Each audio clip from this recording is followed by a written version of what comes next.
بسم اللہ الحمد للہ والصلاۃ والسلام علی رسول اللہ وعلی آلہ وصحبہ اجمعین اما بعد فاعوذ باللہ من الشیطان الرجیم بسم اللہ الرحمن الرحیم رب اشرح لی صدری ویسر لی امری واحلل عقدۃ من لسانی یفقہوا قولی السلام علیکم ورحمۃ اللہ وبرکاتہ۔ الحمد للہ اللہ تعالیٰ کے بہت فضل و کرم سے آج ہم اپنا قرآن مجید کی تکمیل کریں گے جی۔ آج انشاءاللہ ہم لوگ 30واں پارہ جو ہے اس میں 37 سورز ہیں، اور میرے لیے اتنی بڑی کنفیوژن تھی کہ میں کون سا پارٹ جو ہے، کون سا پورشن جو ہے وہ کور کروں۔ تو ابھی جو شیخ صاحب نے آخری جو سورہ تلاوت کی ہے، سورہ فجر، اس کو میں نے چنا آج کے ہمارے جو ہے وہ درس قرآن کے لیے، اور اس کی وجہ کیا ہے انشاءاللہ وہ آخر میں آپ کو پتہ لگ جائے گی۔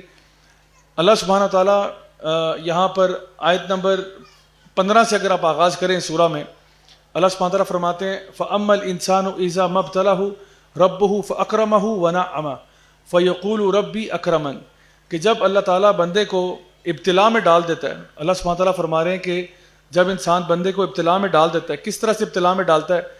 جب اس کے رزق میں اضافہ کر دیتا ہے۔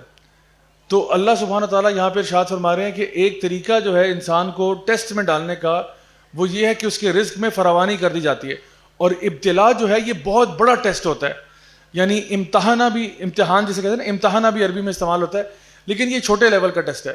لیکن ابتلا جو ہے نا، اللہ تعالیٰ نے یہ ابراہیم علیہ السلام کے لیے استعمال کیا تھا کہ ہم نے ابراہیم کو ابتلا میں ڈالا۔ اور آپ سوچیں کہ ابراہیم علیہ السلام کی کیا ابتلا تھی؟ ابتلا یہ تھی کہ ان کو کہا کہ جی اپنے بیوی بچے کو ایک صحرا میں چھوڑ کے آ جاؤ، یہ کہا کہ اپنے بچے کے گردن پہ چھری پھیر دو، اور ان کو آگ میں پھینکا گیا، اور پھر بھی وہ اللہ پہ توکل کرتے رہے۔ تو اللہ تعالیٰ فرما رہے ہیں جس طرح ابراہیم کو ابتلا میں ڈالا تھا، اس طرح جب ہم کسی کے رزق میں فراوانی کرتے ہیں تو اس کو بھی ابتلا میں ڈال دیتے ہیں، کیونکہ اصل آزمائش اب شروع ہوگی کہ اب یہ کیا کرے گا۔ اس کے بارے میں علماء بیان کرتے ہیں کہ یہ اتنی بڑی ابتلا کیوں ہے، کیونکہ اکثر لوگوں کو پتہ ہی نہیں ہوتا کہ جب رزق زیادہ ہوتا ہے تو یہ ٹیسٹ ہوتا ہے۔ لوگ سمجھتے ہیں کہ جب رزق زیادہ ہو گیا یہ تو اللہ کا کرم ہے، اللہ کی نعمتیں ہیں، اب تو عیاشیاں ہیں، اب تو انجوائمنٹ ہے۔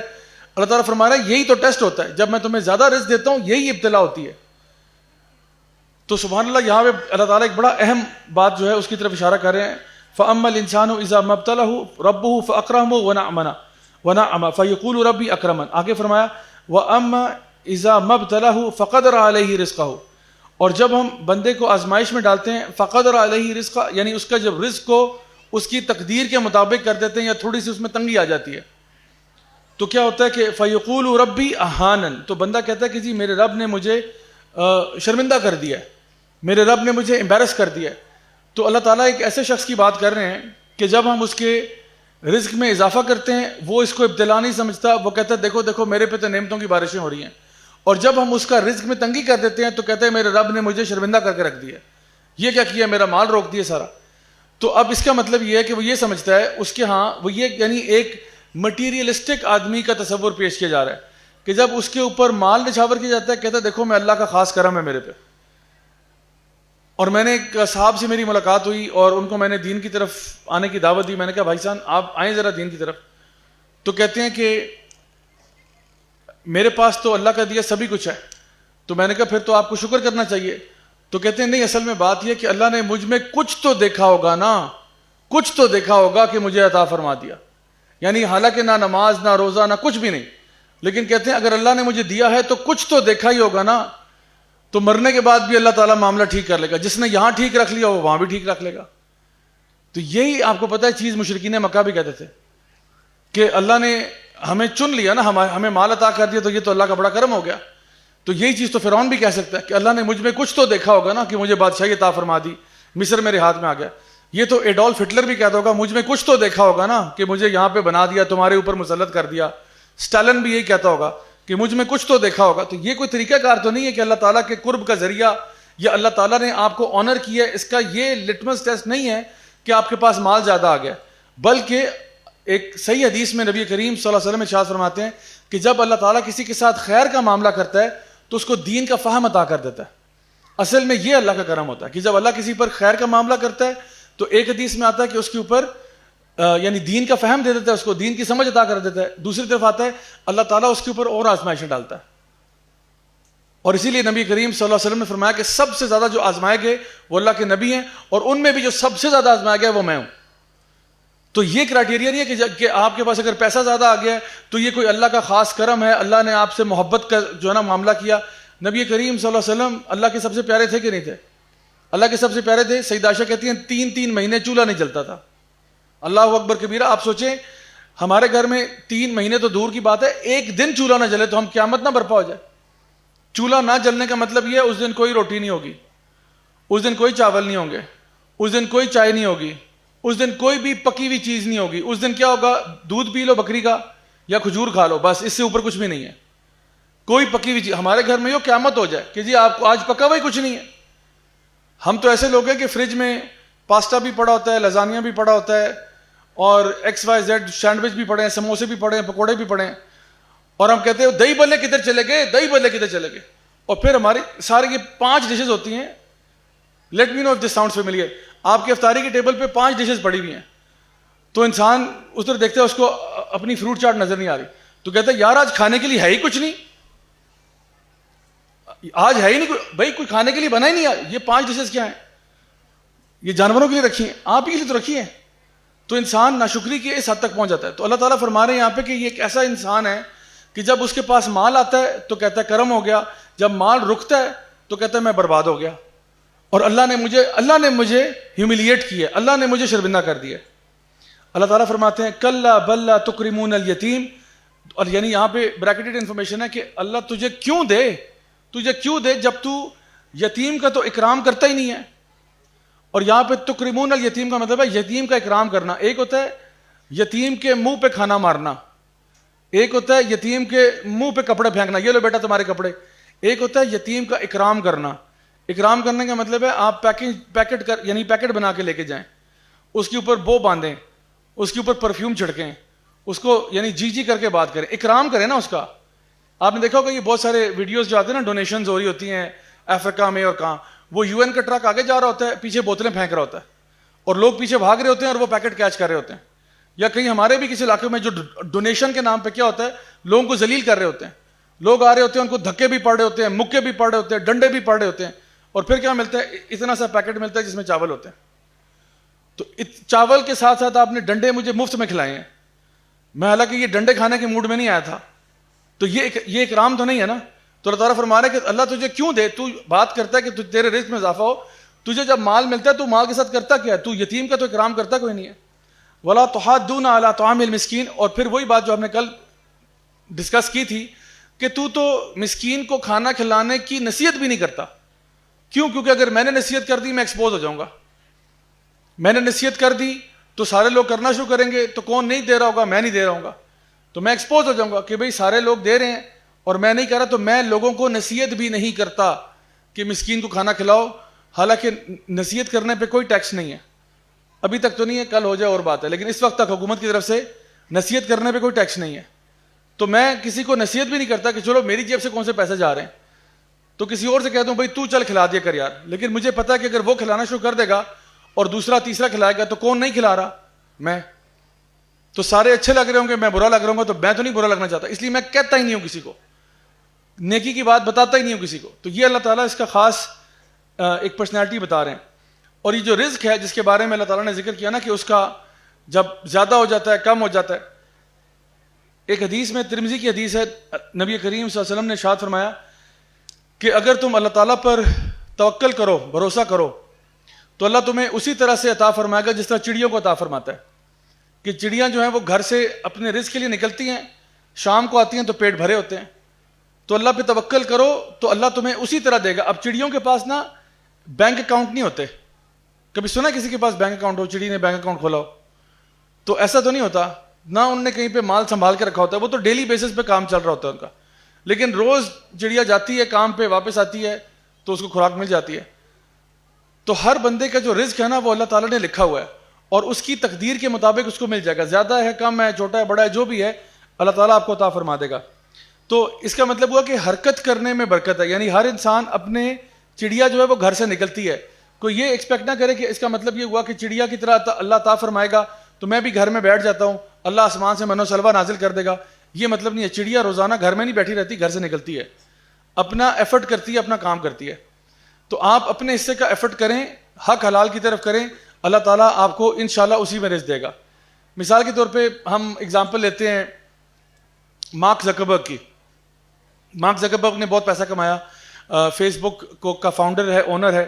تو اگر میں آپ سے کہتا ہوں کہ جتنا پیسہ مارک زکربرگ نے کمایا ہے, اگر اس نے آج سے کوئی 15-20 سال پہلے فروٹ کا ٹھیلا لگا لیا ہوتا نا, تو آج سب سے بڑا فروٹ امپورٹ ایکسپورٹ کا بزنس اسی کا ہونا تھا. فیس بک نہ ہوتا, لیکن اس کے پاس فروٹس بڑے اچھے ہونے تھے. تو اللہ نے جتنا اس کی قسمت میں لکھا تھا ملنا اس کو اتنا ہی تھا. اب مجھے نہیں پتا اس نے فیس بک میں حلال کمایا حرام کمایا, جو بھی ہے وہ اس کو ملنا اتنا ہی تھا. اب وہ فروٹ کا ٹھیلا لگا لے, حق حلال کی روزی کر لے, تب بھی اتنا ہی ملنا تھا. تو اس لیے آپ کا اور میرا کام یہ ہے کہ ہم لوگ کبھی بھی حرام کی طرف نہ جائیں, حلال راستہ اختیار کریں. انشاءاللہ الرحمن جتنا ہماری قسمت میں ہوگا وہ ہمیں مل کے رہے گا, ہم سے کوئی چھین نہیں سکتا. ایک اور حدیث آتی ہے نبی کریم صلی اللہ علیہ وسلم کی, صحیح بخاری کی, کہ اللہ تعالیٰ جو ہے ایک فرشتہ تعینات کر دیتے ہیں جب بچہ ماں کے پیٹ میں ہوتا ہے, اور اس کو کہا جاتا ہے کہ وہ اس کی تقدیر کے کچھ فیصلے کرتا ہے کہ یہ جو ہے نا لڑکا ہوگا, یہ لڑکی ہوگی, یہ اچھا ہوگا یا برا ہوگا, اس کی موت کا وقت کیا ہوگا, اس کا رزق کیسا ہوگا. یعنی یہ ساری چیزیں جو ہے اس کی تبھی ڈٹرمن ہو جاتی ہیں جب وہ ماں کے پیٹ میں ہوتا ہے. تو اس کی موت کا وقت بھی مقرر ہے, اس کا رزق بھی مقرر ہے, اتنے نوالے کھا کے مرنا ہے, اس سے پہلے یہ جو ہے نا مر نہیں سکتا. تو یہ کچھ چیزیں جو کہ پہلے سے ڈیسائیڈ ہو جاتی ہیں, اس لیے اس پہ ٹینشن نہ لیں آپ. یعنی لوگ ابھی مال کے پیچھے اتنی ٹینشن لے رہے ہوتے ہیں کیسے ہوگا کیا ہوگا. بھائی مل جائے گا, جتنا آپ کو ملنا ہے وہ مل جائے گا. آپ صرف اتنی محنت کریں کہ راستہ حق حلال کا تلاش کر لیں, بس اتنی محنت کر لیں. باقی چھوڑیں کہ جی میں یوں کر لوں, کسی کو میں چونا لگا دوں, کسی کے ساتھ فراڈ کر دوں, کسی کے ساتھ کرپشن کر دوں. یہ 2 نمبری سے بھی آپ کے پاس حرام کا مال آنا تھا, یہ 2 نمبری آپ نہ کرتے, یہی پیسہ آپ کو خدا کی قسم حلال طریقے سے مل جانا تھا. اللہ پہ توکل ہونا چاہیے, جس طرح چڑیاں توکل کرتی ہیں, اللہ پہ توکل کرو, اللہ پہ بھروسہ کرو. انشاءاللہ اللہ سبحانہ تعالیٰ آپ کو اسی طرح عطا فرمائے گا جس طرح پرندوں کو اور حیوانوں کو عطا فرماتا ہے. ایک اور حدیث میں نبی کریم صلی اللہ علیہ وسلم ارشاد فرماتے ہیں کہ اگر ابن آدم اپنے رزق سے بھاگے, اپنے رزق سے فرار ہو, یعنی اپنے رزق کی طرف نہیں جا رہا, بھاگ رہا ہے, تو اس کا رزق اس کا پیچھا کرے گا جس طرح موت اس کا پیچھا کرتی ہے. جیسا آتا ہے نا کلو نفس ذائقۃ الموت, ہر بندے نے مرنا ہے, موت سے کوئی بندہ بچ کے تو نہیں جا سکتا. بالکل اسی طرح سے آپ اگر اپنے رزق سے بھاگنا بھی چاہیں, آپ کا رزق آپ کو مل کر رہے گا. جس طرح موت آپ کو مل کر رہے گی, رزق بھی آپ کو مل کر رہے گا. جب تک آپ کے حصے کا رزق آپ کو نہیں ملتا, آپ کو موت واقع نہیں ہو سکتی. اب سوال یہ, آپ کا رزق کیا ہے؟ وہ جو آپ کے پاس بینک میں نہیں, آپ کا رزق وہ ہے جو آپ نے استعمال کیا ہے. جو کچھ آپ نے کھا لیا, جو کچھ آپ نے پہن لیا, جو کچھ آپ نے استعمال کر دیا, وہ آپ کا رزق ہے. جو بینک میں رہ گیا وہ آپ کا تھا ہی نہیں, وہ تو اب آپ کے ورثاء میں تقسیم ہوگا, وہ تو آپ کا مال تھا ہی نہیں. اب آپ نے کہا جی میرے پاس $1 ملین ہیں, آپ کے پاس 1 ملین نہیں ہے, آپ کے پاس وہی کوئی 100,000 ہے جو آپ نے استعمال کیے تھے, جس میں آپ کا پلاٹ بھی آ گیا, گاڑی بھی آ گئی, کپڑے بھی آ گئے, کھانا بھی آ گیا. یہ آپ کا ٹوٹل رزق تھا, وہ آپ کو مل گیا, اب آپ کی موت آ گئی. یہ جو بینک میں رہ گیا, اب پتہ نہیں یہ کون اڑائے گا, یہ تو مجھے نہیں پتا, یہ کدھر جائے گا, ورثاء آپس میں لڑائیاں کریں گے, جائیداد پہ جھگڑے ہوں گے, یہ مجھے نہیں پتا. لیکن بہرحال وہ آپ کا نہیں تھا, آپ نے کما لیا. آپ کو لگتا تھا, خوشی محسوس ہوتی تھی کہ بینک میں نمبر بڑھ رہے ہیں, لیکن وہ ایسے نمبر ہیں جن کو کبھی آپ نے ہاتھ ہی نہیں لگایا. ایسا رزق, یہ کیسا رزق ہے کہ جس کو کبھی ٹچ ہی نہیں ہوا, آپ کے کبھی ہاتھ سے ہی نہیں گزرا. بینک میں تھا, بینک میرا. اب تو کرنسی, اب تو کیش بھی نہیں ہے, اب تو سارا ڈیجیٹل چل رہا ہے. زبانی کلامی کسی نے کہا جی میں نے آپ کے اکاؤنٹ میں 2 لاکھ ٹرانسفر کر دیا. اچھا جی ہوا میں کہیں ہو گئے ہوں گے ٹرانسفر, میرے تو ہاتھ میں نہیں آئے. کسی نے کہا جی وہ 1 ملین آپ کے اکاؤنٹ میں ڈال دیا. اچھا جی بہت اچھی بات ہے, میں یہاں پہ تسلی میں بیٹھا ہوں کہ میرے اکاؤنٹ میں 1.2 ملین پڑا ہوا ہے, لیکن وہ 1.2 پتہ نہیں میری قسمت میں ہے یا نہیں ہے. اکاؤنٹ میں تو کہہ رہے ہیں, میرے ہاتھ سے وہ گزرا ہی نہیں کبھی. تو قسمت میں آپ کی وہی ہے جو آپ نے استعمال کیا ہے. اسی طرح سے آگے اب جاتے ہیں تو اللہ تعالیٰ فرماتے ہیں اسی بندے کے بارے میں, وَتَأْكُلُونَ التُّرَاثَ أَكْلًا لَمًّا, اور یہ وہ شخص تھا جو لوگوں کی وراثت دونوں ہاتھوں سے کھا جاتا تھا. اب اس کی نیچر سمجھ میں آ رہی ہے آپ کو؟ وہ شخص جو مال کے آنے پہ کہتا تھا اللہ نے میرے پہ کرم کر دیا, مال رکا تو شور مچا دیا, میں بے عزت ہو گیا, میری شرمندگی کا باعث بن گیا. یہ یتیم کا اکرام نہیں کرتا تھا, مسکین کو کھانے کھلانے کی بات بھی نہیں کرتا تھا, کسی کو نصیحت بھی نہیں کرتا تھا, اور یہ وہ تھا جو وراثت کھا جاتا تھا. اللہ معاف کرے, اللہ معاف کرے. جتنے کیسز میرے پاس آتے ہیں اسلامی جمہوریہ پاکستان کے اندر, اسلام آباد کے اندر, جو بھائی بہنوں کا حصہ کھا رہے ہیں, فلانا فلانے کے حصے کھا رہے ہیں, اور کہنے کو سارے مسلمان ہیں, اللہ کے ماننے والے, اللہ کے رسول صلی اللہ علیہ وسلم کے ماننے والے, ان کی راہ پر چلنے والے. تو اللہ تعالیٰ فرماتا ہے یہ تو دونوں ہاتھوں سے مال کھا گیا, ان کے وراثت کھا گیا. وَتَأْكُلُونَ التُّرَاثَ أَكْلًا لَمًّا وَتُحِبُّونَ الْمَالَ حُبًّا جَمًّا, اور اس کے دل میں جو ہے وہ مال کی محبت تھی. حالانکہ اللہ تعالیٰ فرماتے ہیں وَالَّذِينَ آمَنُوا أَشَدُّ حُبًّا لِلَّهِ, جو ایمان والے ہوتے ہیں وہ اللہ کی محبت میں شدید ہوتے ہیں، لیکن اس کے دل میں کس کی محبت تھی؟ مال کی.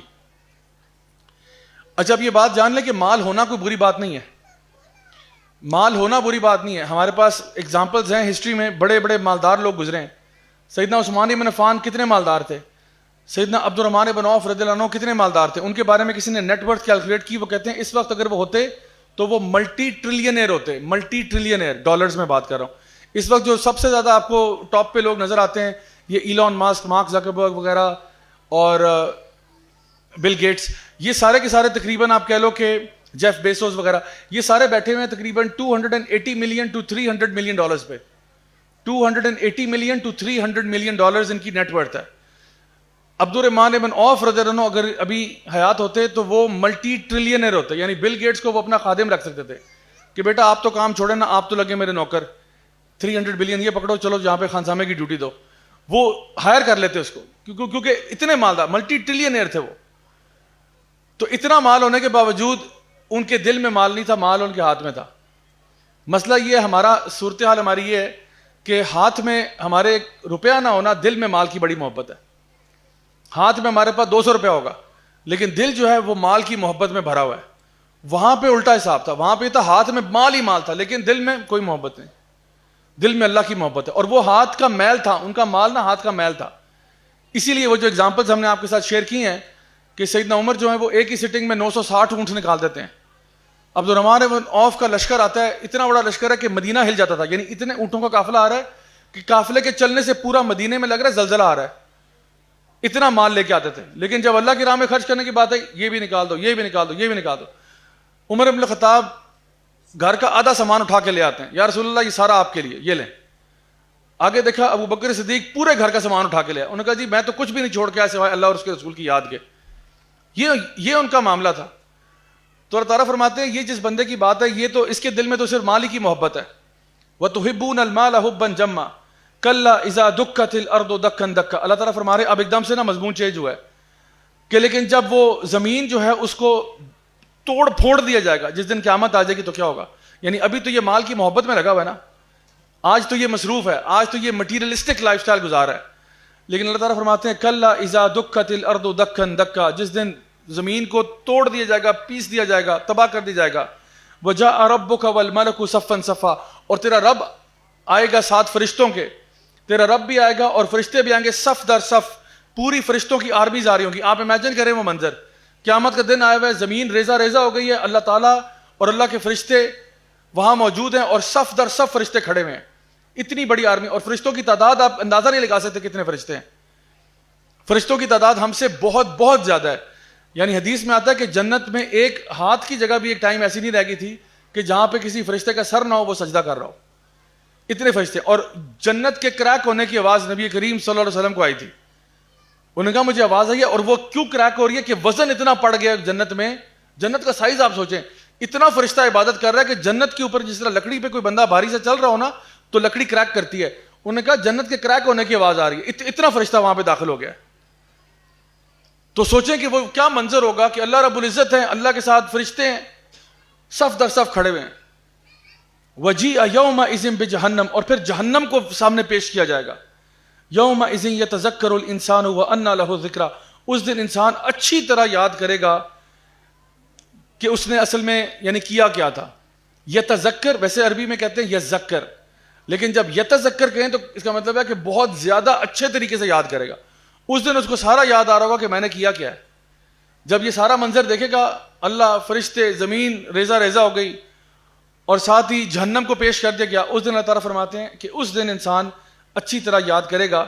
لیکن اب اس کو کیا فائدہ اس یاد کرنے کا؟ آج اس یاد کرنے کا کیا فائدہ؟ وہ تو تم دنیا میں کر لیتے تو شاید اپنے آپ کو بدل لیتے. اب یاد کرنے سے کیا فائدہ ہوگا؟ اب تمہیں ایک ایک چیز یاد آ رہی ہے کہ میں نے یہ بھی نافرمانی کی تھی، یہ بھی نافرمانی کی، ایک ایک چیز یاد آ رہی ہے. یقول یا لیتنی قدمت لی حیاتی، وہ کہے گا کہ ہائے کاش یہ کہ میں نے اپنی زندگی کے لیے کچھ آگے بھیجا ہوتا. وہ شخص کہے گا یقول یا لیتنی، یا لیتنی جو ہے نا یہ کلمہ ہے انتہا درجے کے افسوس کا. اس کا کوئی انگلش میں ترجمہ میں نہیں کر سکتا آپ کے سامنے. جیسے عام طور پہ لکھا ہوتا ہے وہ ٹو می. اب وہ ٹو می آخری دفعہ کب سنا تھا آپ نے کسی کے منہ سے؟ کوئی بندہ کہیں جا رہا ہو، بات کر رہا ہو، کہہ رہا ہو وہ ٹو می. یہ اولڈ انگلش ہے، اور اس کا یعنی یا لیتنی جو ہے نا یہ ایک ایکسپریشن ہے انتہا درجے کے غم اور ریگریٹ کا. اس کی سب سے قریب ترین مثال میں آپ کو یہ دے سکتا ہوں کہ اگر آپ کا مثال کے طور پہ کوئی فیملی ممبر ہے اور وہ آپ کے پاس ایک چھوٹا بچہ اس کا جو ہے نا آپ کا بھائی ہے, وہ اپنا بچہ کوئی 3-4 سال کا ہے, وہ آپ کے پاس رکھواتا ہے کہ اس کو بیبی سٹ کرو, میں ذرا مارکیٹ سے ہو کے آتا ہوں. آپ نے کہا ٹھیک ہے آپ جاؤ, کوئی بالکل ٹینشن نہیں لو. آپ بچے کو ٹیرس پہ لے گئے, اچھا موسم تھا, آپ ٹیرس پہ لے گئے, اب آپ کھیل رہے ہو, آپ کا فون آیا, آپ نے کہا یار یہ ذرا کس کا میسج آ گیا, آفس سے فون تھا, آپ اس کو بات کرو, ہاں جی کیا ہو گیا, وہ جی یہ ہے وہ ہے فائل سینڈ کرنی ہے. اچھا ابھی بات ہو رہی ہے, بچہ وہ جو ٹیرس کی ریلنگ ہے نا اس کے بیچ میں سے نکل جاتا ہے, اور ایک دم سے آپ ابھی فون پہ ہو, آپ کو دھڑم کی آواز آتی ہے, آپ نے ادھر ادھر دیکھا, آپ نے کہا نہیں یار, آپ بھاگتے ہوئے گئے ٹیرس کے ایج پہ, دیکھا تو نیچے بچے کی ڈیڈ باڈی پڑی ہوئی ہے خون کے اندر. یہ جو فیلنگ ابھی آپ کے دل میں آ رہی ہے نا, اس کو یا لیتنی کہتے ہیں. اس لیے میں نے کہا میں اس کو ڈسکرائب نہیں کر سکتا کہ میں کیا کہوں اس کے بارے میں. کیا فیلنگ آ رہی ہے, اوے یار کاش کہ میں نے یہ نہ کیا ہوتا, ہائے کاش کہ میں نے فون نہ اٹھایا ہوتا, ہائے کاش کہ میں نے بھائی کے ساتھ حامی نہ بھری ہوتی, ہائے کاش کہ میں نے یہ اس کو ٹیرس پہ نہ لے کے گیا ہوتا, ہائے کاش کہ میں صبح اٹھتا ہی نہ, ہائے کاش کہ میں پیدا ہی نہ ہوتا, یہ میں نے کیوں دن دیکھ لیا. تو اس دن کافر کیا کہے گا, یا لیتنی کنت ترابا, ہائے میں مر گیا, کاش میں مٹی ہوتا. سورہ نبا میں اللہ تعالیٰ فرماتے ہیں کافر کہے گا کاش کہ میں مٹی ہوتا, یہ جو آج میرے ساتھ ہونے والا ہے میں یہ برداشت نہیں کر سکتا. اور یہاں پہ کہا جا رہا ہے یقول یا لیتنی قدمت لحیاتی, کہ ہائے کاش کہ میں نے اپنی زندگی کے لیے کچھ بھیجا ہوتا. اب یہ حیاتی کسے کہہ رہا ہے, اپنی آخرت کی زندگی کو کہہ رہا ہے. قدمت لحیاتی, میں نے کچھ آگے سینڈ کیا ہوتا اپنی آخرت کی زندگی کے لیے, اپنی اصل زندگی کے لیے. اس کو وہ زندگی نہیں کہہ رہا, وہ اس کو زندگی کہہ رہا ہے. کاش کہ میں نے اپنی زندگی کے لیے کچھ بھیجا ہوتا. اور یہ جو قدمت لحیاتی یعنی کہ میں نے آگے بھیجا ہوتا. اب یہ آگے بھیجنے والی چیز جو ہے نا, یعنی اللہ تعالیٰ نے قرآن مجید میں یہ بار بار استعمال کیا کہ وہ لوگ جنہوں نے نیکیاں آگے بھیجی ہوں گی. تو یہ آگے بھیجنے سے کیا مراد ہے؟ آگے بھیجنے سے مراد دراصل یہ ہے کہ جب آپ کوئی چیز سینڈ کر دیتے ہو نا, سینڈ, تو وہ چیز اب واپس نہیں ہوتی. یعنی آپ نے ایک میسج سینڈ کر دیا ہے, اب وہ واپس تو نہیں آئے گا نا. اسی طرح سے آپ نے اپنے اعمال بھیج دیے, اب تو وہ چلے گئے ہیں, اب آپ پیچھے سے معافی تلافی کریں, یہ اور عمل ہے, اب نیا عمل جا رہا ہے. سمجھ آئی میری بات؟ یعنی آپ نے کسی کا دل دکھایا, آپ نے کسی کو انسلٹ کیا, آپ نے کسی کو ذلیل کیا, وہ تو آپ نے کر دیا نا بھائی, وہ تو سینڈ ہو گیا. اب آگے وہ تو فرشتوں نے لکھ لیا, فارورڈ ہو گئی بات, اللہ تک پہنچ گئی ہے. اب اس کے بعد آپ سوری کرو تو یہ ایک اور عمل اب جا رہا ہے. چلو اچھی بات ہے, اس میں کوئی نہ کوئی کینسلیشن پلس مائنس ہو جائے گا, لیکن جو کرنا تھا ڈیمیج تو کر دیا آپ نے آلریڈی. وہی بات ہے نا کہ تیروں اور تلواروں کے زخم تو ٹھیک ہو جاتے ہیں, زبانوں کے زخم ٹھیک نہیں ہوتے. وہ بندے کا اعلیٰ ظرفی ہے کہ وہ آپ کو معاف کر دیتا ہے اور کوئی مطلب دل میں جو ہے نا بدگمانی پیدا نہیں کرتا, لیکن بہرحال maybe you have scarred a person for life. ہو سکتا ہے آپ کے الفاظ سے ایک بندہ پرماننٹلی اسکار ہوا ہے. تو جو بھیجنا تھا وہ بھیج دیا آپ نے. آج سے کئی سال پہلے کی بات ہے, جب میں دین کی طرف نیا آیا تھا, کوئی 3-4 سال ہوئے تھے, تو میں نے ایک یہ فون تو دوسرا ایک اور فون لیا ہوا تھا, اور وہ فون میں نے رکھا ہوا تھا براڈ کاسٹ میسیجز کے لیے. تو میں نے اس میں نا کچھ براڈ کاسٹ لسٹیں بنائی ہوئی تھی, تو اس میں کیا ہوتا تھا کہ میں جو کچھ پڑھتا تھا سیکھتا تھا, اس میں ہفتے کے ہفتے میں نا کچھ اس میں میسج ڈال کے نا سارے جو براڈ کاسٹ لسٹیں تھیں ان کو بھیج دیتا تھا. ٹھیک ہے, تو جو بھی میسج ہوتا اس میں کوئی حدیث ہوتی, کوئی قرآن کی آیت ہوتی, کوئی اور اس کے کی چیز ہوتی. تو یہ میرے مطلب نیکی کرنے کا ایک ذریعہ تھا کہ چلو میں جہاں پہ لیکچر وغیرہ دیتا ہوں وہاں پہ ایک لسٹ بنا لیتا ہوں, تو اچھی بات ہے نا, کچھ نہ کچھ لوگوں کو بھیجتا رہوں, شاید کسی کو فائدہ ہو جائے. اور اکثر لوگوں نے مجھے میسج کیا کہ یار آپ کا میسج بڑے رینڈم ٹائم پہ آیا, لیکن یقین کریں اس ٹائم پہ نا مجھے وہی آیت سننی تھی, یا اس ٹائم پہ میں نے وہی حدیث سننی تھی, تو مجھے آپ کو نہیں پتا میں کتنی یعنی مصیبت میں تھا, اور اس چیز نے مجھے بچا لیا. تو میں اللہ توکل یہ کرتا رہتا تھا, ہفتے میں 1-2 دفعہ ضرور میسج ڈال دیتا تھا. اور اس لسٹوں میں مطلب میرے پاس آئی تھنک وہ شاید کیپیسٹی اس ٹائم آئی تھنک 250 کر کے لسٹ تھی, تو میرے پاس کوئی 4-5 لسٹیں تھیں. تو کل ملا کے تقریباً 1000 بندے کو میں میسج جو تھا وہ ہفتہ وار میں نے کوئی پیکج لگایا ہوا تھا, تو میں ان کو بھیج دیتا تھا. اچھا ایک دن کیا ہوا کہ میرا جو پرائمری فون ہے اور وہ میرا سیکنڈری فون تھا. اب میرا اور وائف کا پلان بنا کہیں جانے کا, تو ہوا یہ کہ انہوں نے مجھے میرے فون پہ ہی میسج کیا کہ بھئی آپ جلدی آئیں, میں باہر گاڑی کے پاس آپ کا ویٹ کر رہی ہوں. تو میں اوپر اپنے بیڈ روم میں تھا, تو میں نے کہا کہ میں نے اپنا دوسرا جو میرا اسٹینڈرڈ فون ہے وہ دیکھا, اس کا بیلنس ختم ہوا تھا. میں نے کہا اب میں کیا کروں, میں نے کہا چلو میں دوسرے فون سے جواب دے دیتا ہوں. اب میں نے لکھا کہ I am in the washroom please wait. ٹھیک ہے, اب بجائے کہ وہ میں اپنی وائف کو سینڈ کروں, غلطی سے میں نے وہی ہوا جو آپ سمجھ رہے ہیں, میں نے براڈ کاسٹ لسٹ پہ ڈال دیا, اور وہ براڈ کاسٹ لسٹ پہ لوگوں کو میسج کیا I am in the washroom please wait. تو آگے سے جو جواب آنا شروع ہے آپ کی سوچ ہے.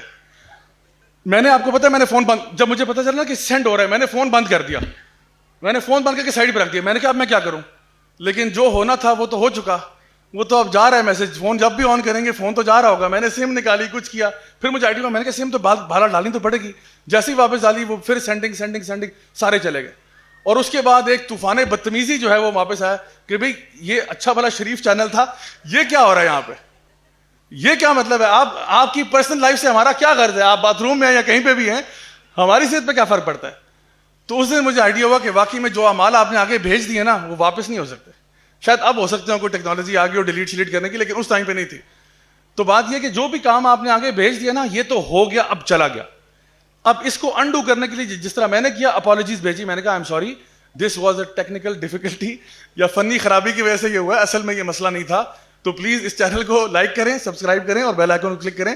اس پہ مائنڈ نہیں کرنا, یہ غلطی سے ہوا ہے. تو پھر خیر ان کو سمجھ میں آ گئی بات. The point I am trying to make is کہ جو بھی چیزیں آپ نے آگے بھیجی ہوتی ہیں نا وہ آگے چلی جاتی ہیں, اللہ تعالیٰ تک پہنچ جاتی ہیں. اس کے بعد جو بھی معاملہ ہوگا وہ نیکسٹ ہوگا. تو جتنے بھی آپ کام کر رہے ہو آپ کے نامہ اعمال میں لکھے جا رہے ہیں 1 2 3 4 5. ان میں سے کسی کی معافی تلافی آپ نے کی ہے وہ بھی لکھی جا رہی ہے کہ جی ان کے بارے میں سوری بول دیا تھا, اس نے ان کے بارے میں فلاں ہو گیا تھا. تو یہ شخص جس کی ڈسکرپشن دی جا رہی ہے وہ کہہ رہا ہے کہ کاش میں مر جاتا کہ میں نے اپنی زندگی کے لیے کچھ بھیج دیا ہوتا, اپنی اصلی زندگی کے لیے میں نے کچھ انویسٹمنٹ کر دی ہوتی, ڈائیورسفائی کیا ہوتا, میں نے کہیں پہ مال خرچا ہوتا, لوگوں کے ساتھ اچھا سلوک کیا ہوتا, یتیم کا خیال کیا ہوتا, مسکین کو کھانا کھلایا ہوتا, لوگوں کو نصیحت کی ہوتی, اچھی باتیں بتائی ہوتی. کاش کہ میں نے اپنی زندگی کے لیے یہ انویسٹمنٹس کر دی ہوتی تو آج یہ میرے ساتھ نہ ہو رہا ہوتا جو آج ہو رہا ہے. یقول یا لیتنی قدمت لحیاتی فیومئذ لا یعذب عذابہ احد. اللہ تعالیٰ فرماتے ہیں اور اس دن کوئی سزا نہیں دے گا جس طرح سے اللہ دے گا, اس دن کوئی سزا نہیں دے گا جیسے اللہ دے گا. ولا یوثق وثاقہ احد. اللہ تعالیٰ فرماتے ہیں اور کوئی بھی باندھے گا نہیں جس طرح اللہ باندھے گا.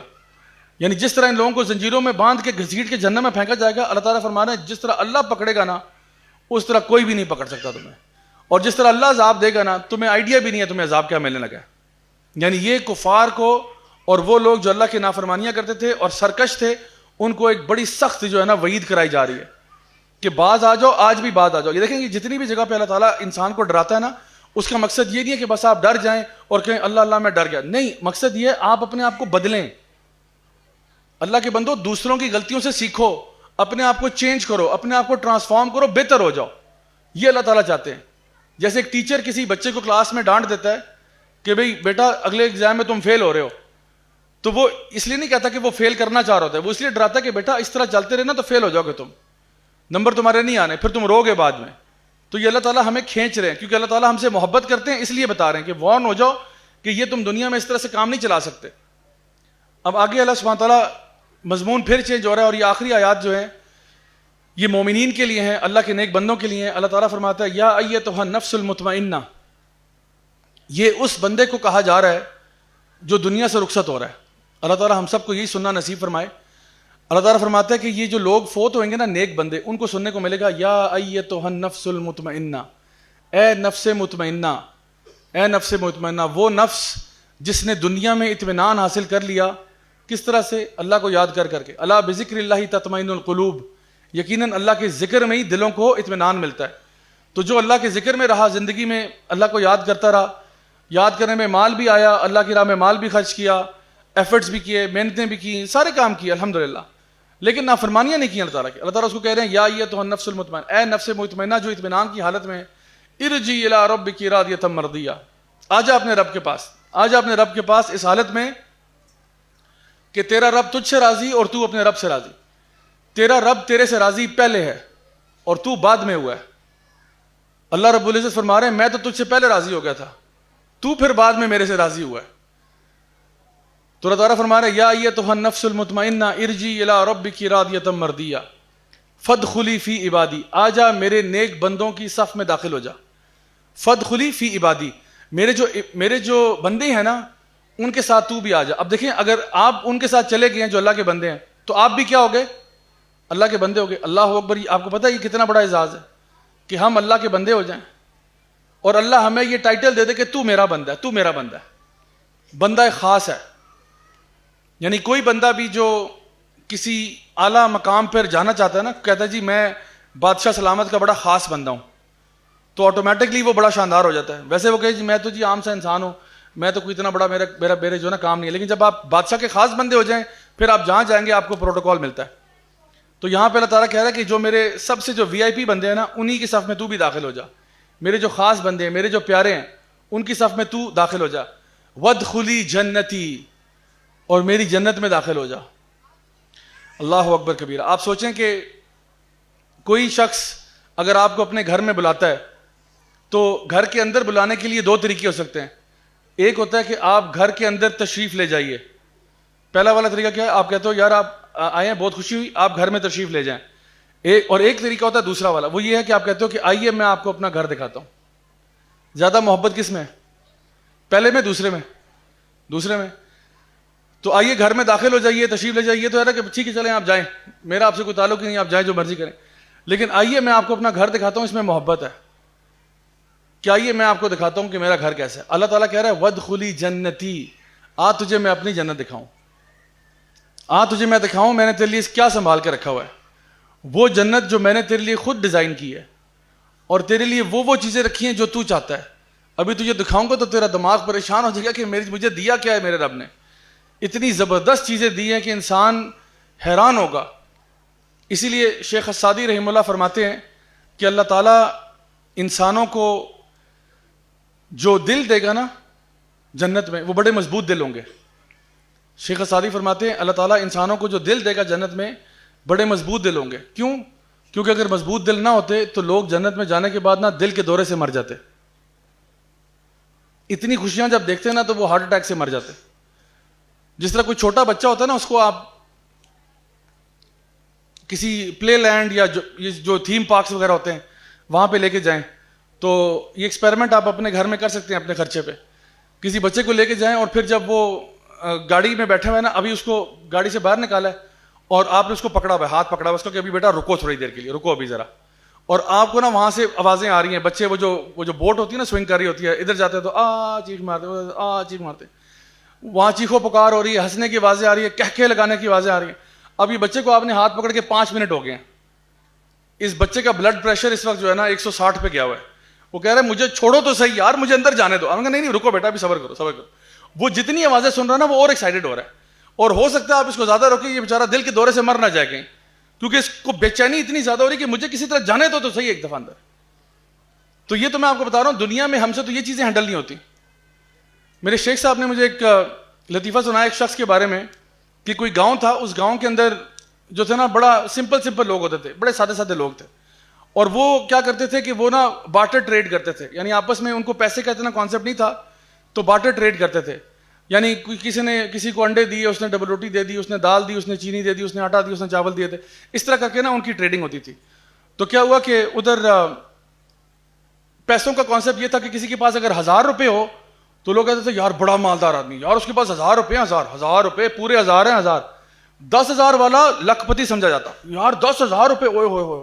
اور جس کے پاس لاکھ ہو، لاکھ تو کوئی نمبر ہی نہیں تھا نا، وہ تو کہتے کوئی ملٹی ٹریلین ہے، مطلب لاکھ والا. لاکھ ان کے فریم آف ریفرنس میں نہیں تھا. جب 1000 والا ان کے یہاں بڑا مہان چیز تھی، کیونکہ پیسے کا کانسیپٹ ہی نہیں تھا، ٹریڈنگ ہوتی تھی سمپل. تو جس کے پاس 1000 روپے ہوتے وہ کہتے کوئی بہت ہی کوئی لکھ پتی کروڑ پتی ٹائپ ہے. جس کے پاس 10,000 ہوں وہ تو کہتے تھے بہت ہی مہان چیز ہے. اور لاکھ ان کے تصور میں بھی نہیں تھا. اس جگہ پر ایک بابا جی تھے، ان کی لاٹری نکل آئی 10 لاکھ روپے کی. 10 لاکھ روپے کی. اب بابا جی کے گھر والے پریشان ہو گئے. انہوں نے کہا بابا جی کو یہ خبر کیسے سنائیں گے، بابا جی تو فوت ہو جائیں گے. 10 لاکھ روپے کی خبر، بابا جی ویسے بھی عمر کے اس حصے میں ہیں، کیسے خبر دیں ان کو یہ. تو انہوں نے کہا کہ چلو حکیم صاحب کے پاس چلتے ہیں، محلے کا جو ہے نا کیا کہتے ہیں بستی کا حکیم ہے، اس کے پاس جاتے ہیں. حکیم صاحب کے پاس گئے. حکیم صاحب خود بڑے بزرگ تھے، تو ان کے پاس گئے. انہوں نے کہا جی حکیم صاحب یہ ہمارے جو بابا جی ہیں نا انہوں نے 10 لاکھ کی لاٹری جیت گئے ہیں، ہمیں سمجھ نہیں آ رہی ان کو کیسے سمجھائیں کہ بھئی 10 لاکھ جیت گیا، کیونکہ ہمیں لگتا ہے آپ نے بتائی خبر تو یہ فوت ہو جائیں گے.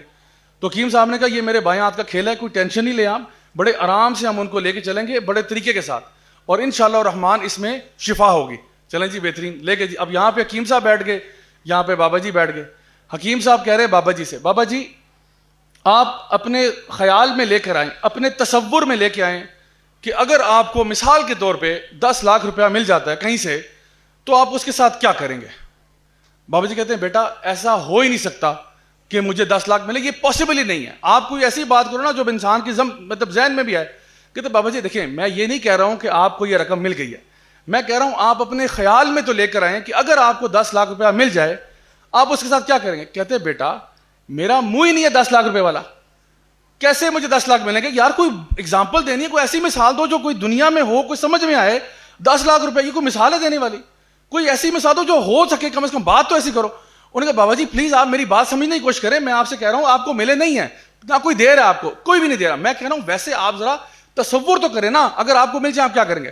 کہتا ہے بیٹا میں آپ کو بتا رہا ہوں اس طرح ہو ہی نہیں سکتا. کہتا ہے بابا جی خدا کا واسطہ میں ہاتھ جوڑ رہا ہوں آپ کے سامنے, اگر آپ کو 10 لاکھ مل جائے سمجھے خزانہ مل گیا, آپ کھود رہے تھے اندر سے کوئی صندوق نکل آئی, اس میں ہیرے جواہرات تھے, ان کی قیمت 10 لاکھ تھی, اگر آپ کو مل گیا آپ کیا کریں گے؟ بابا جی کہتے ہیں بیٹا اگر ایسا ہو گیا تو خدا کی قسم 5 لاکھ میں تجھے دے دوں گا. حکیم صاحب ہارٹ اٹیک سے مر جاتے ہیں. تو بھائی ہمارے دل تو بہت نازک ہیں, نہ چھیڑ ملنگا نو ہمارا, ہمیں تو 10 لاکھ نہیں سمجھ آ رہا, تو آپ کہہ رہے ہیں جنت الفردوس میں جا کے آپ سب کچھ ہینڈل کر لیں, کیسے ہوگا؟ تو ہمارے دل جو ہے نا یہ ڈیزائنڈ ہے دنیا کے لیے, دنیا کی لذتوں اور چاہتوں کے لیے تو ٹھیک ہے, لیکن آخرت کے لیے نا بالکل بھی ریڈی نہیں ہے. تو جب اللہ رب العزت اپنے بندے کو جنت میں چیزیں دے گا, آپ یقین کریں وہ آپ امیجن بھی نہیں کر سکتے. اس وقت دنیا میں بیٹھے آپ اس کے بارے میں سوچ بھی نہیں سکتے. جیسے بابا جی 10 لاکھ نہیں سوچ سکتے تھے نا, آپ 10 لاکھ تو کچھ بھی نہیں ہے, 10 لاکھ کچھ بھی نہیں. میں کہہ رہا ہوں جو اللہ نے نعمتیں ہماری رکھی ہیں ہم تو ان کا تصور بھی نہیں کر سکتے. اللہ نے جو بھی بشارتیں جنت کے بارے میں دی ہیں وہ سمپلی اللہ تعالیٰ نے ہنٹس دی ہیں, صرف ایسے آپ کو بتانے کے لیے کہ شاید تھوڑی سی بات سمجھ میں آ جائے. اس کی سب سے سمپل مثال آپ کو یہ دے سکتا ہوں کہ جس طرح ایک بچہ ہے نا وہ ماں کے پیٹ میں ہے, آپ کی آج اگر اس کے ساتھ کوئی تھرو سم میریکل آپ کی اس کے ساتھ کمیونیکیشن ہو جائے, 9 مہینے کا بچہ ماں کے پیٹ میں ہے, آپ اسے کہتے ہو اب میں آپ کو ٹاسک دیتا ہوں, آپ اس بچے کو سمجھاؤ, آپ کی نا کمیونیکیشن ہو گیا, اس کو سمجھاؤ کہ دنیا میں کیا ہے, اس کو سمجھاؤ کہ دیکھو بیٹا ابھی جب آپ باہر آؤ گے نا تو سب سے پہلے تو یہ E11 کی بلیسنگ مارکی آئے گی. اچھا پھر بیٹا یہاں سے قریب میں سینٹورس مال ہے, بڑے بڑے 3 ٹاور لگے ہوئے ہیں, اچھا وہاں پہ جاؤ گے تو بیٹا وہاں برگر بھی ملتا ہے, پیزا ملتا ہے, اچھا یہاں پہ کوئٹہ کی چائے ملتی ہے, اس کے علاوہ تکے مل جاتے ہیں بڑے اچھے قسم کے, باقی جو ہے نا یہ باربیکیو وغیرہ بڑا اچھا سامان موجود ہے, دم پخ علیحدہ ملتا ہے, چرسی کے تکے بیٹا پشاور میں مل جاتے ہیں. اچھا پائے کھانے ہو تو پھجے کے پائے لاہور میں ملیں گے آپ کو, راستے میں میاں جی کی دال بھی کھاتے جانا. اب مجھے بتائیں اس بچے کو کچھ سمجھ میں آ رہا ہے آپ کیا بات کر رہے ہیں؟ آپ نے کہا اس کے علاوہ بیٹا نیز یہ کہ ہیلی کاپٹر ہوتے ہیں, ہوائی جہاز ہوتے ہیں, پیٹرول بیٹا بہت مہنگا ہو گیا, اس وقت ڈیزل جو ہے وہ 260 پہ گیا ہوا ہے. یعنی اس کو کچھ سمجھ میں آ رہی ہے آپ کیا بات کر رہے ہیں؟ وہ ماں کے پیٹ میں, اس کو خوراک بھی مل رہی ہے, وہ سو بھی رہا ہے, اس کو فریم آف ریفرنس بھی نہیں ہے اس کے پاس جو آپ باتیں کر رہے ہیں. اس کو صرف یہ پتا کہ ہاں مجھے خوراک مل رہی ہے اور میرے پاس ایک بیڈ ہے بس. آپ کہتے ہو ہاں بیٹا خوراک تو تمہارے پاس ہے ٹھیک ہے, لیکن بیٹا یہ جو ہم آپ کو پلاؤ کھلائیں گے, بریانی کھلائیں گے, یہ بڑی اور لیول کی چیز ہے. اچھا بیٹا بیسکن رابنس کے 31 فلیور یہاں مل رہے ہیں, ٹھیک ہے, اس کو نہیں پتا آپ کیا بات کر رہے ہو, اس کو نہیں پتا, اس کو پتا ہے خوراک مل رہی ہے بس ٹھیک ہے, اس سے بہتر کیا خوراک ہوگی, اس کے پاس وہ فریم آف ریفرنس ہی نہیں ہے. آپ اس کو بتا رہے ہو ٹرانسپورٹیشن کا, اس کو ٹرانسپورٹیشن کا آئیڈیا ہی نہیں ہے. آپ اس کو کہہ رہے ہو بیڈ تمہارے پاس ہے, بیٹا یہاں پہ بھی فوم والا میٹرس بھی مل جاتا ہے, اسپرنگ والا بھی میٹرس ہوتا ہے, اس کے علاوہ واٹر بیڈ بھی مل جاتے ہیں, ڈبل ڈیکر بیڈ بھی ہوتا ہے, بنک بیڈز ہوتے ہیں, فلاں, اس کو نہیں پتا. رضائی ہوتی ہے, ڈوبے ہوتا ہے, تکیہ ہوتا ہے, فلاں, یہ چیزیں اس کو آئیڈیا ہی نہیں ہے. بالکل اسی طرح سے ہم جس جہاں میں جا رہے ہیں نا, ہمیں خدا کی قسم آئیڈیا ہی نہیں ہے. ہمیں اللہ تعالیٰ نے سمپلی تھوڑا سا بتا دیا ہے کہ دیکھو تم خوراک یہاں پہ بھی کھاتے ہو, خوراک تمہیں وہاں پہ بھی مل جائے گی, بیڈ تمہیں ادھر بھی ملا ہوا ہے, بیڈ وہاں پہ بھی مل جائے گا, باغ تم نے یہاں پہ بھی دیکھے ہیں, کچھ باغ وہاں پہ بھی ہیں, لیکن خدا کی قسم ان کا اندازہ لگانا ناممکن ہے, ناممکن ہے. وہ تبھی پتہ چلے گا جب آپ وہاں داخل ہوں گے کہ اللہ نے آپ کے لیے رکھا کیا تھا, کیوں رکھا تھا, کیوں رکھا تھا, جو آپ نے اعمال ابھی کیے ہیں اس کے بدلے. اللہ تعالیٰ فرماتے ہیں روزے دار کے بارے میں کہتے ہیں نا کہ روزہ میرے اور میرے بندے کے بیچ میں, اور میں اس کا جتنا چاہوں گا اجر عطا فرماؤں گا. اور فرمایا کہ روزے دار کی 2 خوشیاں ہیں, ایک وہ جب وہ روزہ افطار کرتا ہے تو بڑا خوش ہوتا ہے, اور ایک پھر جب مجھے ملے گا نا قیامت والے دن تب میں اس کو خوش کر دوں گا. فادخلی فی عبادی وادخلی جنتی. تو جس کو یہ سننا نصیب ہو گیا, سبحان اللہ, سوچیں کہ وہ آگے کتنی زبردست زندگی گزارے گا. تو انشاءاللہ یاد رکھنے والی بات یہ ہے کہ اس رمضان کے مہینے میں ہمارے پاس ایک بہت ہی بھرپور اللہ کی طرف سے ایک نعمت تھی کہ اللہ نے ہر نیکی کے اوپر جو ہے نا وہ ملٹی پلائر ایفیکٹ لگایا ہوا ہے. ہر نیکی پہ آپ کو زیادہ سے زیادہ ثواب مل رہا ہے. تو انشاءاللہ یہ جو رمضان میں ہم لوگوں نے عبادتیں کی, ہم نے تلاوت کی, ہم نے صدقہ خیرات کیا, ہم نے ذکر اذکار کیے, ہم نے دعائیں مانگی, my dear brother and sisters, اس کو ضائع نہیں کرنا. یہ رمضان میں تو چلے ہم نے کر لیا, لیکن رمضان کے بعد بھی نا انشاءاللہ اس ریلیشن شپ کو برقرار رکھنا ہے. یہ جو اللہ کے ساتھ ہم لوگوں نے لا لگائی ہوئی تھی اس پورے مہینے میں, اس کو ہٹنے نہیں دینا. ٹھیک ہے, وہ اور بات ہے کہ ہماری نماز تراویح اس طرح نہیں ہو رہی ہوگی اور اس طرح کی چیزیں, لیکن ہم اپنے اون پہ بہت کچھ کر سکتے ہیں. تو اصل کامیابی اس بندے کی ہے جو رمضان کے مہینے میں نیکیاں کرتے کرتے جب رمضان سے باہر بھی گیا تو نیکیوں پہ دائم ہو گیا, ان کے اوپر کنسسٹنٹ ہو گیا اور پہلے سے بہتر ہو گیا. یعنی اگر آپ رمضان سے پہلے کچھ اور تھے, رمضان کے بعد تھوڑے سے بھی بہتر ہوئے نا, تو الحمدللہ یہ بہت اچھی بات ہے. ضروری نہیں کہ آپ رمضان کے بعد کوئی بہت بڑے علامہ یا مفتی یا کوئی بہت ہی شیخ الحدیث بن کے نکلے ہیں, لیکن ایٹ لیسٹ تھوڑا بہت بھی چینج اگر آپ میں آیا ہے اور وہ پازیٹیو چینج ہے تو الحمدللہ یہی ریکوائرڈ تھا. نبی کریم صلی اللہ علیہ وسلم نے کہا کہ جس پہ رمضان کا مہینہ آیا اور وہ محروم رہ گیا اس سے نا, وہ یعنی ہے تو حدیث بڑی, آپ نے فرمایا جس مہینے میں یہ آپ نے فرمایا جو اس مہینے کی برکتوں سے محروم رہا وہ واقعی میں محروم رہا. اسی لیے امام ابن رجب جو ہے رحمہ اللہ فرماتے تھے کہ عید جو ہے وہ اس کی نہیں ہے جس نے عید پہ نیا جوڑا سلوایا. کہتے تھے عید اس کی نہیں ہے جس نے عید پہ نیا جوڑا سلوایا, بلکہ عید دراصل اس کی ہے جس نے رمضان کے مہینے کو پا لیا اور اس مہینے میں اپنے گناہوں کو بخشوا لیا. اصل میں عید اس کی ہے, اصل سیلیبریشن اس کی ہے, اور اس کی عید جو ہے نا وہ دنیا اور آخرت دونوں میں عید ہے اس کی. ادھر بھی عید کرے گا اور وہاں پہ بھی صحیح عید تو وہاں کرے گا جا کے. تو اس لیے اسی محنت کو, اس دعوت کو برقرار رکھیں. آخر میں ایک دعا میں آپ کے سامنے شیئر کرتا ہوں جو کہ کسی بھی کام کے کمپلیٹ ہونے پہ ہمیں پڑھنی چاہیے. ربنا تقبل منا انک انت السمیع العلیم وتب علینا انک انت التواب الرحیم. یعنی جب بھی کوئی کام آپ ٹاسک کمپلیٹ کریں, یہ ابراہیم علیہ السلام کی دعا ہے. جب وہ کعبہ کو یعنی تعمیر کر رہے تھے نا تو ساتھ ساتھ یہ پڑھے تھے ربنا تقبل منا, کہ اللہ دیکھیں ابراہیم علیہ السلام کعبہ کس کے حکم سے بنا رہے ہیں؟ اللہ کے حکم سے. گھر کس کا بنا رہے ہیں؟ اللہ کا گھر ہے یہ. اور خود کون ہے؟ اللہ کے رسول ہیں. ساتھ ان کے ہیلپر کون ہے؟ ان کا بیٹا جو خود اللہ کا نبی ہے. اور کیا کہہ رہے ہیں؟ ربنا تقبل منا, یا اللہ ہم سے قبول فرما لینا, یا اللہ ہم سے قبول فرما لینا. ان کو بھی یہ تھا کہ میں یقین سے نہیں کہہ رہا, میں تو کہہ رہا ہوں جو بھی محنت ہم کر رہے ہیں یا اللہ ہم سے قبول فرمانا جو بھی ہم کام کر رہے ہیں. تو اس لیے یہ والی دعا کثرت سے پڑھنی چاہیے کہ ہم نے جو محنت کی اللہ تعالیٰ ہم سے قبول فرمائے. انشاءاللہ میں دعا گو ہوں آپ سب کے لیے کہ اللہ تعالیٰ ہماری تمام غلطیاں, کوتاہیاں, گناہوں کو معاف فرمائے. اللہ تعالیٰ ہمیں جو بھی ہم نے نیک اعمال کیے ان کو بھرپور طریقے سے قبول فرمائے. اللہ تعالیٰ ہم سب کو اپنے نیک بندوں میں شامل کرے, اپنے انبیاء, صدیقین, شہداء, صالحین کی صف میں.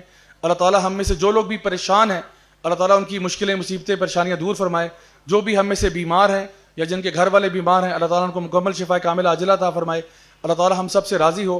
اور خاص طور پہ جو یہاں پہ نوجوان اسٹوڈنٹس وغیرہ بیٹھے ہوئے ہیں, میری دعا ہے کہ اللہ تعالیٰ آپ کو آپ کے ایگزامز میں کامیابی عطا فرمائے, آپ کے اسائنمنٹس میں کامیابی عطا فرمائے, آپ کے کوئزز میں اور جو ہے کامیابی عطا فرمائے, آپ کے مڈ ٹرمز میں کامیابی عطا فرمائے. اللہ تعالیٰ آپ کو کامیابی دے ہر اعتبار سے دنیا آخرت میں.